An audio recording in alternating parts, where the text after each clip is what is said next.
Hillary, Tech Manitoba, PTEC, Mr. Pierre, and everybody else that invited me to be part of this. Let's get the presentation under the way.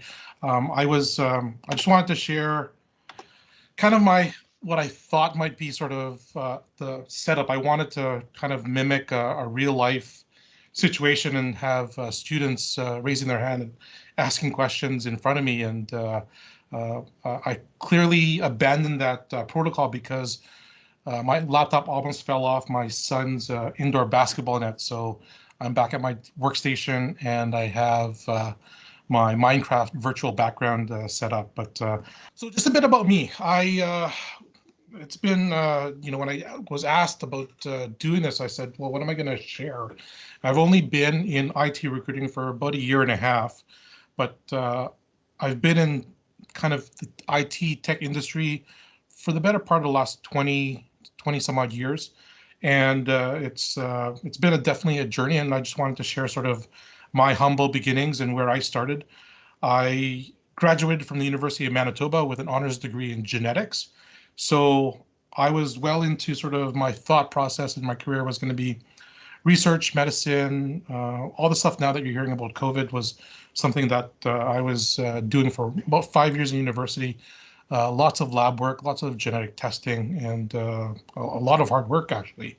But found that research wasn't for me. I was interested in it, but I didn't think it was something that I was going to be happy with. And I think when you talk about careers, you want to make sure you're happy and passionate about the things that you're doing. While I wasn't passionate about research and medicine, the actual work wasn't as satisfying because, I remember sitting in my professor's class one day and he said, the work you're doing now, you probably won't get satisfaction from that job or from that project. If it's a medical project, you might be looking at 5 to 10 years or maybe even a lifetime of research before anything gets done or before anything gets, you get acclamation or awards for it. So then I kind of took some time off, traveled a bit, and then came back to Winnipeg and started my kind of IT career. I was always kind of that IT person. I was always fascinated by technology. I remember in grade 9, again, going back to sort of the idea of what was I doing in grade 9? I was playing Super Nintendo or playing Nintendo, Sega Genesis, and just being a kid. So I kind of fell back on that and did some work at a local computer company called Cortex and Insight. Insight is a large multinational computer reseller. So that's kind of where I kind of got my feet wet into sort of the technology sort of thing. I was into building servers, building what they call, data rooms or data centers at the time was, server racks. And then the company kind of decided that they wanted to go in a different direction.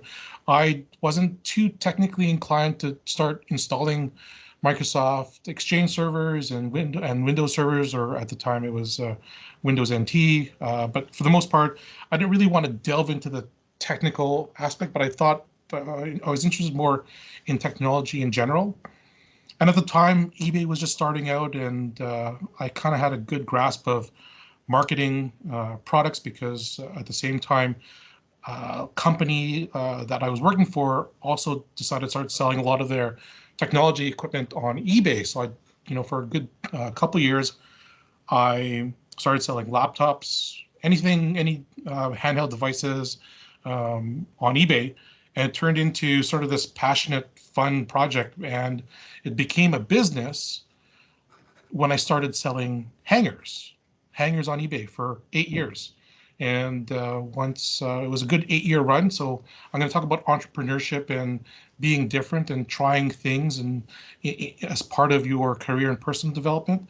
I thought working on eBay and kind of looking at the e-commerce side of the business was an opportunity for me to, again, work at home, work out of my condo, and use my BlackBerry and use kind of partner relationships to help build a career. And slowly after that, eBay kind of started dwindling down. Our family business, we run a Filipino newspaper in Winnipeg, and so my parents wanted to retire, so I decided to still continue kind of dabbling in different technologies, online selling, but at the same time working at our newspaper, which again, our newspaper, we have website, we have Facebook, all that fun technology stuff. So that still allowed me to manage technology, be part of social media, and kind of develop a social media following for the last probably 12 years. And about 4 years ago, while still doing the newspaper, we decided to get into the food industry because we love food, we love cooking, and thought that being a food entrepreneur should be pretty cool. And we did that for about 4 years until things changed with family and wife, my first son. So decided to go back into the corporate world, and lo and behold, that's how I ended up at David Aplin Group as a recruiter. And it really was an accident. I wasn't really planning on being a recruiter, and in my decision to go back into the corporate world, I was thinking about working with companies like Epic, Compugen, a lot of the integrators here in the city, consulting companies that dealt with technology. And it wasn't until I actually used David Aplin to help me find a job that they came back to me and said, I think you'd make a great recruiter. So definitely did some thinking about that opportunity. And lo and behold, here I am. I'm helping technology companies. I'm helping a lot of companies in Manitoba find IT professionals. And that's kind of where I kind of landed being a member at Tech Manitoba and networking and being part of that organization. And here I am today presenting what I know about technology and the industry that I serve. And I'm hoping you guys have questions. So if you have questions, just send it to Mr. Pierre, and then he'll relay those questions throughout my presentation. So that's a bit about me. So as I was kind of preparing for this presentation, I kind of said to myself, what was I doing in grade 9? What was I doing? I was watching The Wonder Years, was, interesting, a sitcom that was a show that depicted life 20 years before in 1960. Die Hard, which is now a Christmas classic, was first premiered. So I don't know how many times I've seen that, but it's definitely one of those movies that we watch as a family during Christmas. 1988 was the Calgary Winter Olympics, and leading up to that, I remember being in school and trying to enter myself into being part of the torch relay. 1988 was also the first year that the Winnipeg Jets drafted Teemu Selanne, and again, we didn't win the cup because the Edmonton Oilers, our nemesis at the time in the Smythe division, won that cup. And I kind of alluded to that before in previous slide that I was playing video games when I was in grade 9. I was happy, having fun, and I was kind of eyeing a new sort of technology, which was the IBM PS2 personal computer. So that's kind of what was happening. And fast forward that to what we're doing now is, my role as a technology recruiter. And I think that my experience through the last 20 years has made me a better recruiter. It's because I think, and I'm going to talk about sort of building relationships. For the 5 years that I was working in IT sales, technology consulting, I've managed to maintain those relationships over the years through various channels, including New Media Manitoba, Tech Manitoba, and several other technology organizations throughout Winnipeg. So I've used sort of my relationships from 15, 20 years ago to build my network and grow my network at David Aplin Group, because I'm working with companies throughout Manitoba that are in need of IT professionals. And so just to give you an idea of who I help, I kind of work with both sides of both job seekers, such as individuals in this classroom that will one day be the workers of the future, and hopefully anything that I share with you today is going to help your career. So definitely help candidates throughout their entire career, as we call it, from cradle to grave. So for the most part, IT recruiters can help students from when they graduate, whether it's high school, university, or technical colleges, all the way throughout their careers. And we also help employers. Our business is very much client driven. Our clients, we represent clients all across Manitoba from large enterprise organizations to small computer firms, integrators, and that's who we help. So for the most part, what they do is they come to David Aplin Group and say, Ron, I need a senior project manager. Who do you know? For the most part, we already have maybe call it a bucket or a pipeline of candidates that we've met in previous interviews, previous networking events. So we kind of have a grasp of who might be available for work, and we do that every single day. Every single day we're talking to clients. Every single day we're interviewing candidates. Every single day we're asking job seekers what they're looking for and how we can help. I want to share a little story with you guys, just to give you an understanding of a bit more insight into my job.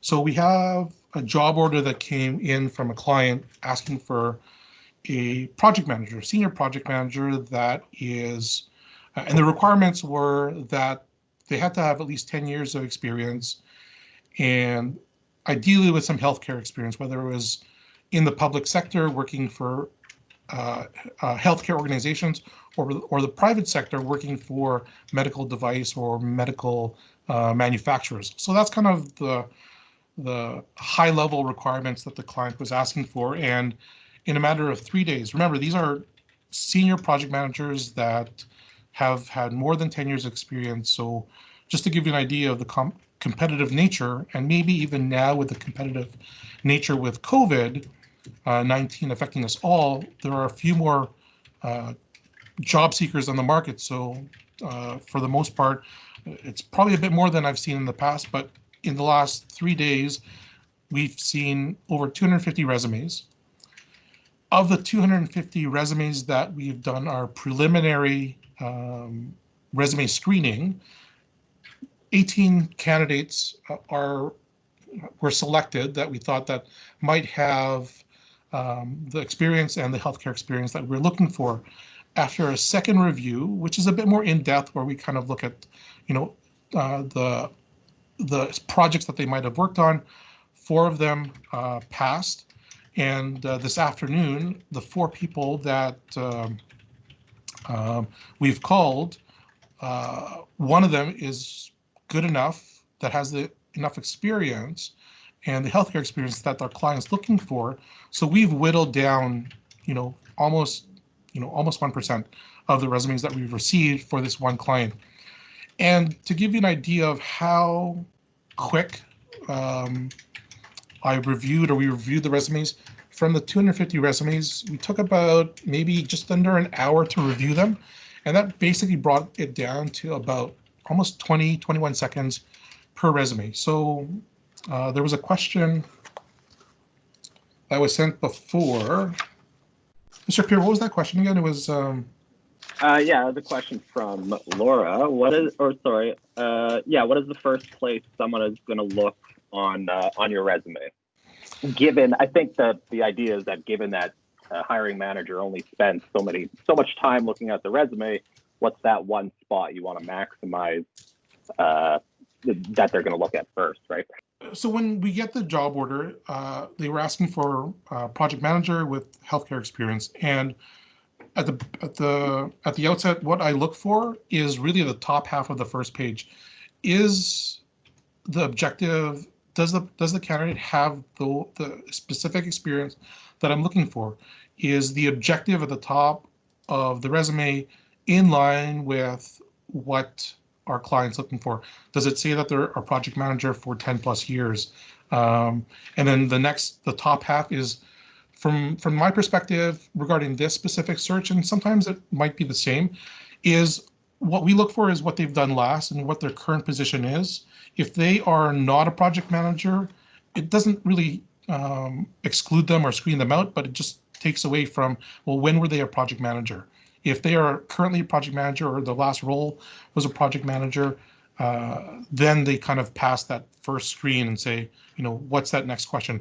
Where were they a project manager? If they were a project manager in finance, they're screened out. If they're a project manager at a medical company, they're screened in. So I'll talk a bit more about the resume and what I look for in resumes, especially when I start dealing with, when I'm primarily dealing with intermediate to senior resources, when it comes down to working with clients that are looking for new grads, entry-level roles, it's a bit different. It's kind of, they don't have the experience, but what have they done on their resume that might have transferable skills? So does that answer the question? It does for me, yeah. I'll see if Laura gives me any kind of feedback on it, but I think that pretty much covers what she was asking. What I got from that is probably the first place you're going to look is going to be experience, and that kind of is what gets you to the next level. Would that be correct? Or yeah, that's going to be correct. And I think that people have to also understand that if you have to develop a resume that's specific to the job description. Mm-hmm. If I have to dig more than a page into where you might be a project manager, I've already screened you out. Okay, and Laura gave me some feedback, and she says, yes, that answers my question. So we are good. Good. Yeah, I'm getting a few more in here. Sure. Do you want to? Sure. Do you want to? Yeah. I'll just give me. Can you please ask the presenter? What is the most common mistake or issue that you would find on a resume? So, most common mistake you would find. That is a interesting question because it depends on what a mistake is. First and foremost, I would say grammar and spelling are the most important. At the same time, when I'm looking at these project manager roles or project manager resumes, one of the things that I also have at Aplin is our applicant tracking system. So while we have over 250 resumes submitted, we also have a database of probably hundreds, thousands of candidates that might have project management certifications. And what we would do is make sure that when we're searching our database, that the certifications come up properly, that the Boolean searches that we're doing to bring up the resumes are valid. So spelling and grammar are one of them. At the same time, the biggest mistake is, it's hard to say because for the 250 resumes that I've seen, there have been 250 different formats, layouts, presentations. People put their resumes together differently. And it's also different when they're coming from other countries. You see candidates that are new immigrants to Manitoba or to Canada that, some home countries, the Philippines, for example, include photo ID, their date of birth, their religion, all that fun stuff. But we don't need that in Canada.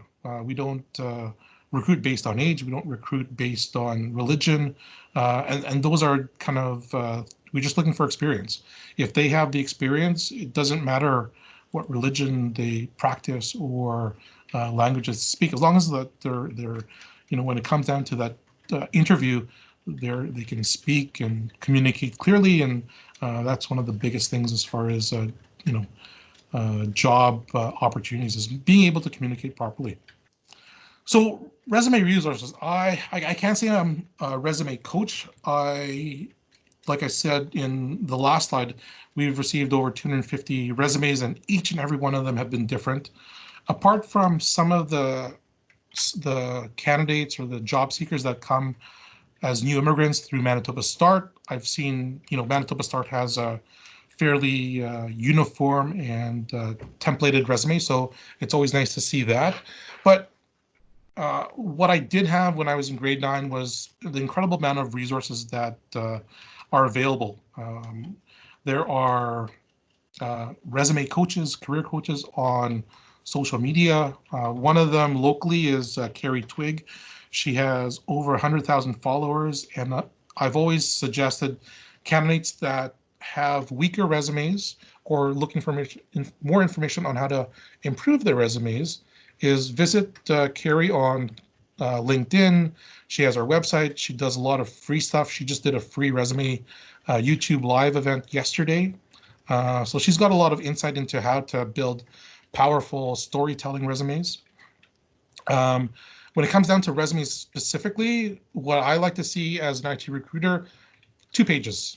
If I'm pretty much looking at the first page, the second page is sometimes more deeper information about, if, on the second scan, where I might be looking for more healthcare experience. I might be looking for the type of education and certifications, but keep it to 2 pages. The 2 pages are really is just a snapshot to get me interested. If you're not presenting your best information on the first 2 pages of your career resume, I don't need to dig into that further. So 2 pages, and throughout your entire career, update it every single year, update it every quarter if you have to.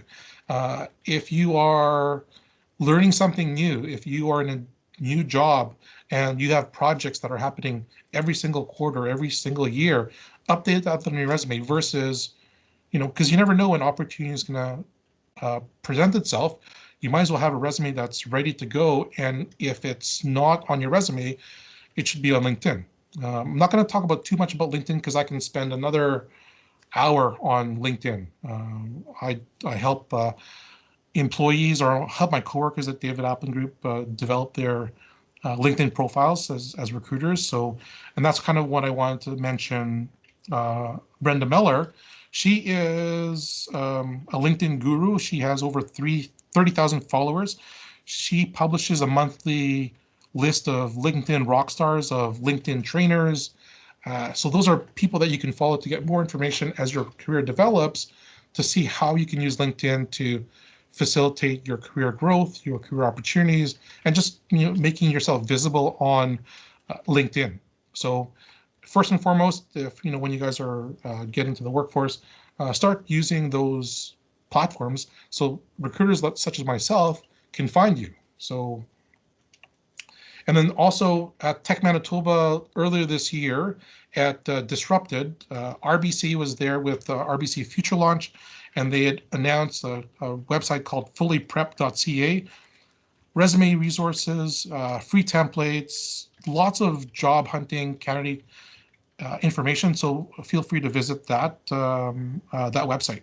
Okay, I got a question from Ab Team here, just asking about the how important. I think we covered this a little bit in class, but what's your take on a resume being visually appealing? Is that an asset, or does that not matter? I think that's I'm going to say it depends. It depends.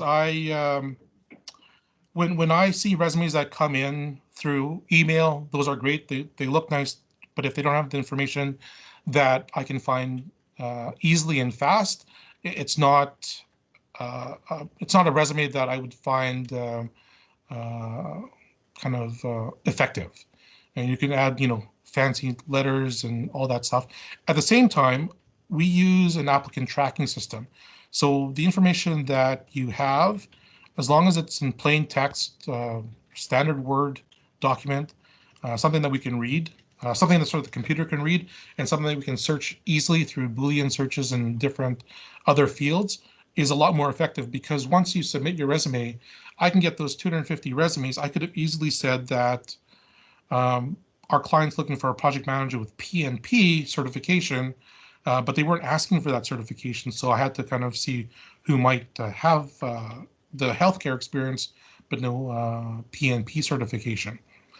So we can use our applicant tracking system to look through our entire database at Aplin and come up with the most qualified individuals. So whether or not you've got a blue background, white background, black background, fancy letters, as long as the applicant tracking system can read your resume properly. I would also recommend that not to use 2-column resumes for applicant tracking systems, just because as you scroll, or as the computer reads line by line, they might not be able to pick up the columns. So you might have segmented areas on our applicant tracking system. I wish I could show you that on our system, but I might just share a screenshot afterwards and just make sure that I comply with candidate privacy. Yeah, I think that definitely answers the question. I don't have any feedback here from Abteen yet, but I think that should do it. Did you want another one, or do you want to keep going? I can keep on going. What I wanted to also mention is, if you kind of look, if you go do a Google search for ATS resumes, you'll see that they're very plain and kind of black and white, and they list things quite easily. Right. Okay. Perfect. So, as a professional, I've been in the role for 2 years or just under 2 years, and I wanted to get the feedback from a few people that, excuse me, follow me on LinkedIn. I really wanted to understand from their perspective as, people in the industry. So I'm sharing 3 sort of screenshots from my LinkedIn profile. I had posted this a couple of days ago because I really wanted to see what what if I was thinking the same thing. And for the most part, I would say that, maintain those professional relationships, be passionate about what you're looking for, be passionate about what you're learning and hoping to understand. At the same time, don't write off the courses that you're doing. English, math, science. I mean, when I was in university, I was taking algebra. Also at the same time, university Shakespeare English. Like I was doing that in high school as well, but I thought that, by taking them in school gave me a better ability to read and learn and be passionate about learning as well. And staying curious is one of the things as well as I'm going to highlight later. But be curious, ask questions. I know that with talking to your teacher yesterday, he mentioned that you guys are insightful and interesting and curious bunch. So keep staying curious. Wonder how you can affect change with technology. But for the most part, everybody on LinkedIn said the same thing. Being able to communicate well, being able to find what you're interested in also helps you understand your career goals. And it's going to change. Like if you look at my career, I went from computer selling to newspaper selling to food selling, and now I'm collaborating with employers and candidates and helping them find satisfying careers and helping employers find technology team members that can take their business to the next level.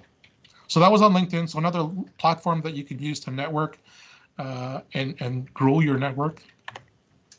Also, I think that most of you are in Slack or use Slack as a resource. So Slack for me is an opportunity to connect directly with software developers because I need to know what they're talking and thinking about. So I asked the same question on Slack, and again, same thing. Sean mentioned, learn how to learn. It's going to change. The roles that are coming up now are job titles that probably have never been thought of.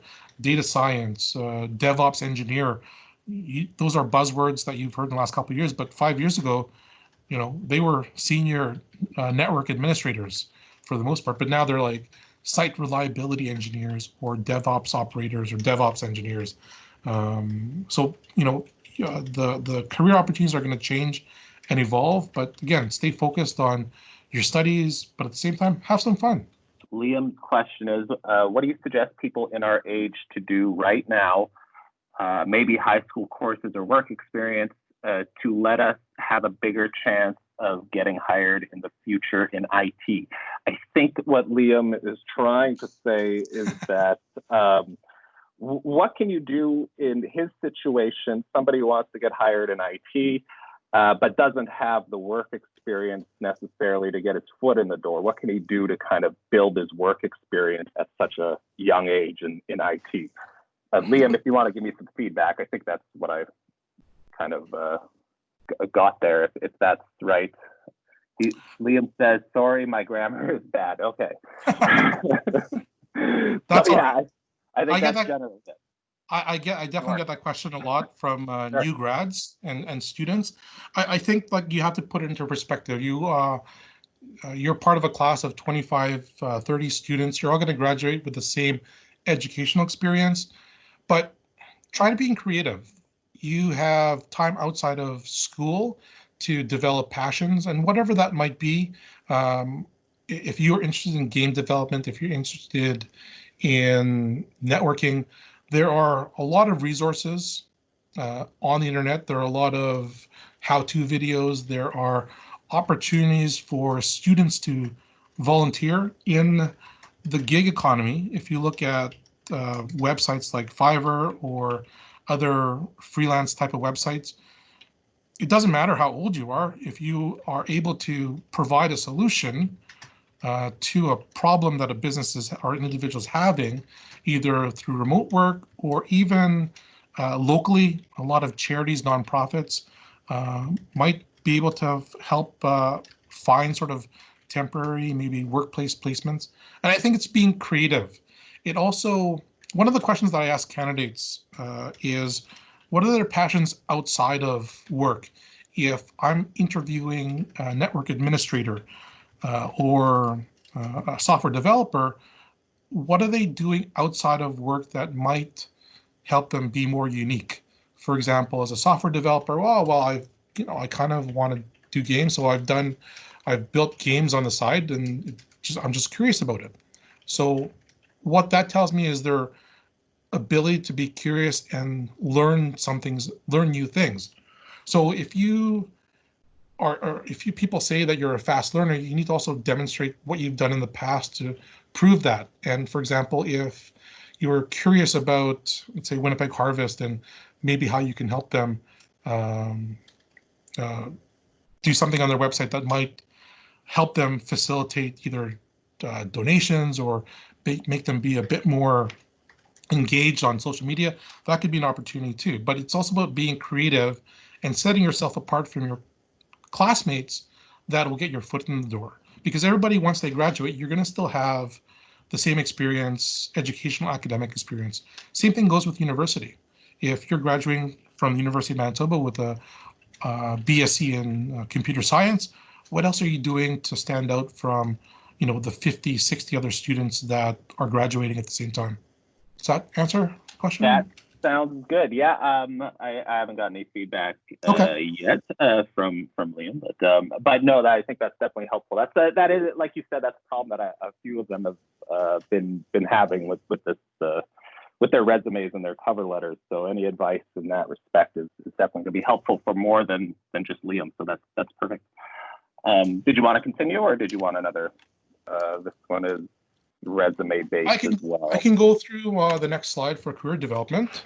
Sure. So when I first started this presentation, I talked about sort of being in the IT industry 20 years ago, working in a computer shop or a computer reseller. And at the time, I developed relationships with both coworkers and a lot of clients. And to this day, I still maintain some of those business relationships with former coworkers. And at the same time, I have had former clients that have found me on LinkedIn to ask for help and support and advice, both as employers and also as candidates. So it's been interesting to see how a network that I had 20 years ago is still coming back to be part of my network in my new role. So, and at the same time, it's Winnipeg. So instead of 6 degrees of separation, we have almost 1 degree or 2 degrees of separation here in Winnipeg. But I wanted to point out a couple things. Kelly Hoey is she has over, I think, 600,000 followers on LinkedIn. She has a podcast, and she's a host of a podcast, author of Build Your Dream Network. I have the book. She was actually in Winnipeg late last year visiting with Tech in Manitoba as a seminar. And I thought it was fascinating to kind of hear her career progression. She was a lawyer. Now she's a podcast host and networking expert. So it's pretty interesting to see. It was pretty interesting to watch her at that presentation. But she really struck a chord with me about the people that I worked with 20 years ago are still part of my network now, helping me build my desk, helping me build my business at Aplin, and building the connections that I have in the IT market space here in Winnipeg. So never count the people that you worked with in your last job or throughout your career as people that can help you in the future. Interestingly enough, I wanted to share one story that I thought was very poignant. One of the consultants that I work with at Aplin was presenting a candidate to one of our clients, and one of the requests came back that we wanted to do some references. So when my coworker called a reference and said that this candidate is applying or being offered a job, we need to do a reference check.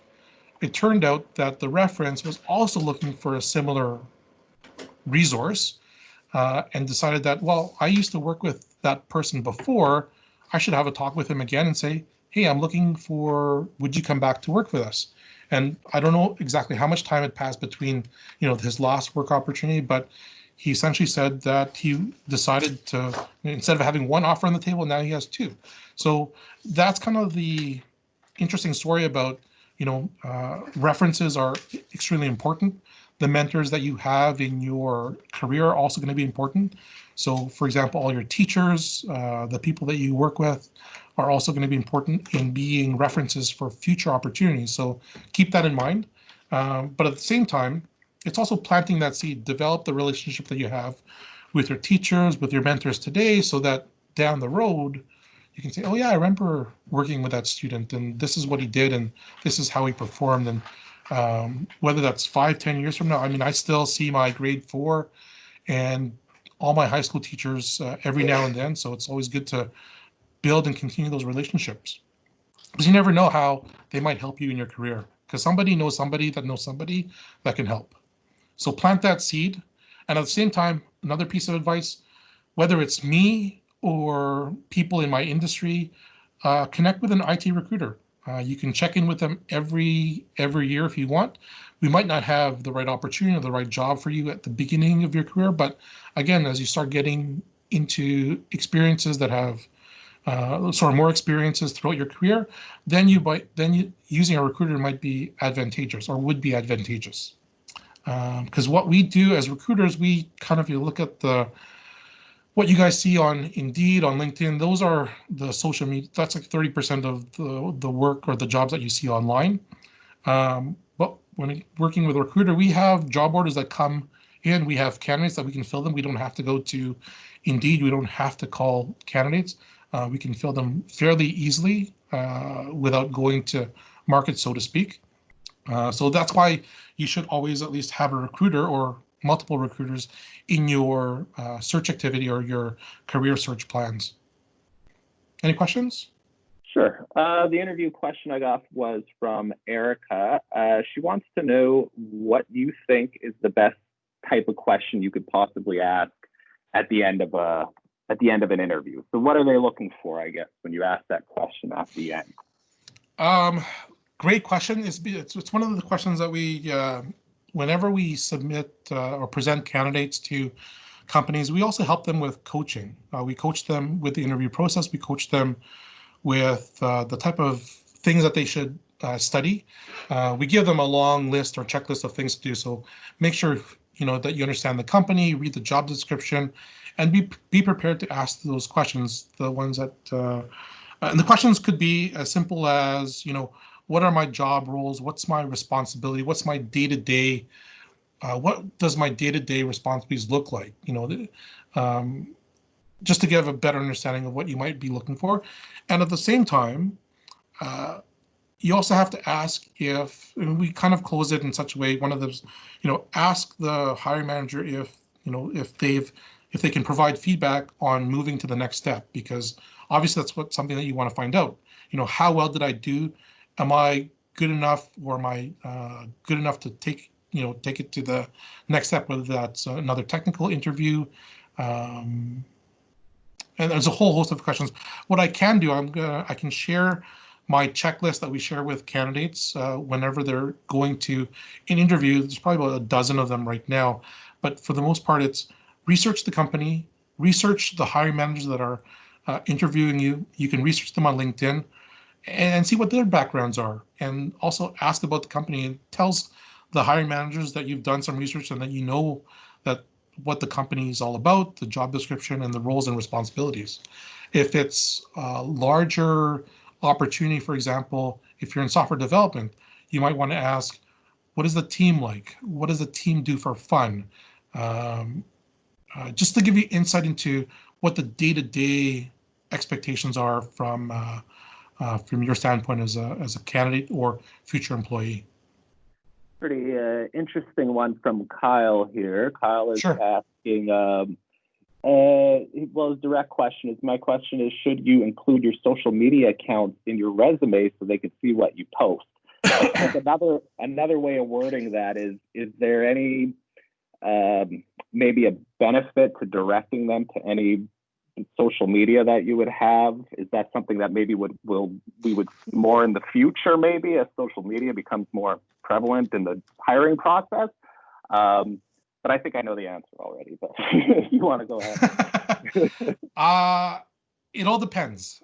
For example, if you're in IT, obviously there'd be opportunities for, if you're in software development, a GitHub account, LinkedIn account is also advantageous to being to sharing the link. But for the most part, I mean, if you're on any social media account, I'm sure we can find you. Google has a good way of helping us with that, and at the same time, if you're not comfortable, the bigger question I would kind of ask the question: are you comfortable sharing are you comfortable having the video that you use on TikTok, YouTube today with a future employer? So, I mean, those are some of the ethical questions that some hiring managers are. But at the same time, I have the perspective that people are people. We have very social lives, and how you perform at work shouldn't be an indication of what you do on social media.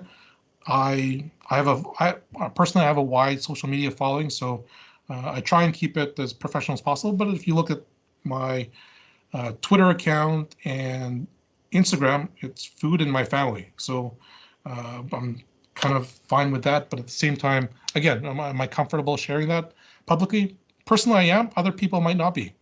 But for the most part, if it's career dependent or if it's career related, such as LinkedIn, GitHub, the interaction that you do on Slack. I mean, I'm on Slack, so I see software developers and see how they interact and how they communicate.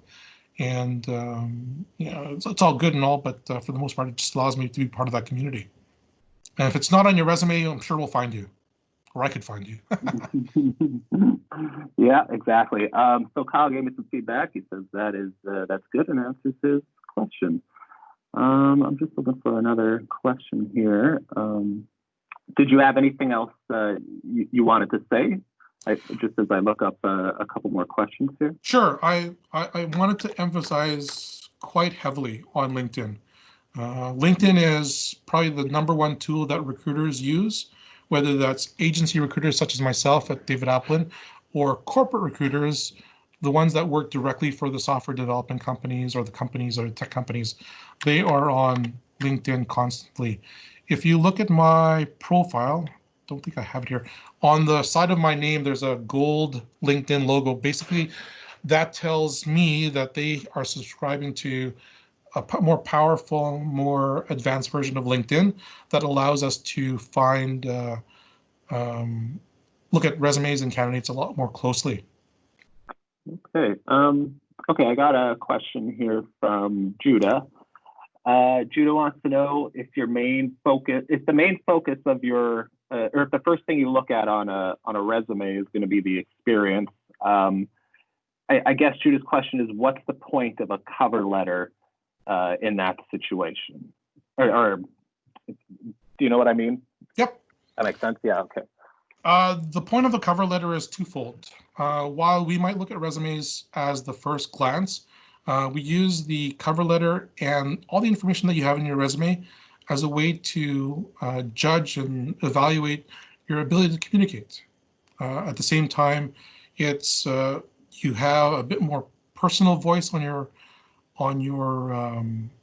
cover letter, so that gives us an idea of how you would communicate if communication is part of the role. If you're looking at a project manager role or even a business analyst, communication is key. Anywhere in software development, being able to communicate, whether it's through chat, through documentation, is always important. So, and also at the same time, when it comes down to a cover letter, we also use that as an opportunity to see if they've personalized the job application.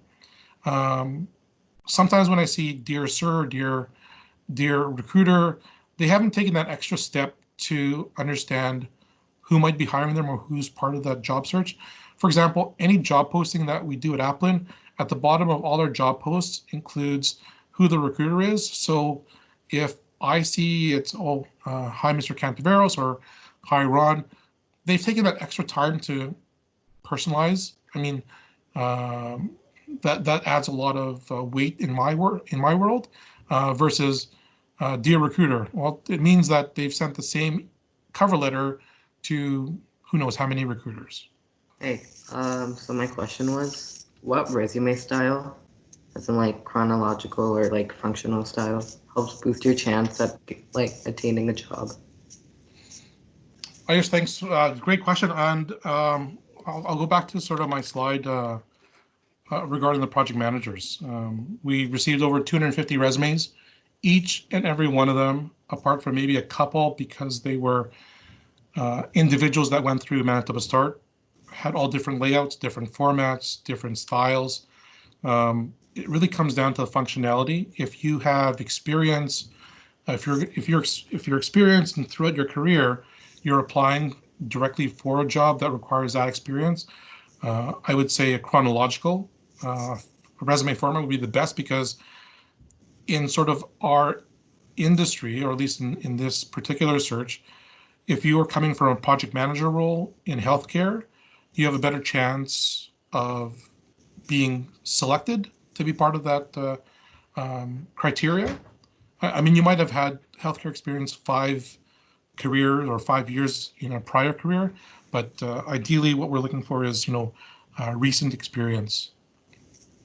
When it comes down to students and new grads, a more functional resume might say, these are the experiences and accomplishments that I've had throughout my sort of education, but at the same time list the, call it, passionate projects that you're working on outside of school that is going to make you unique or set you apart from your classmates.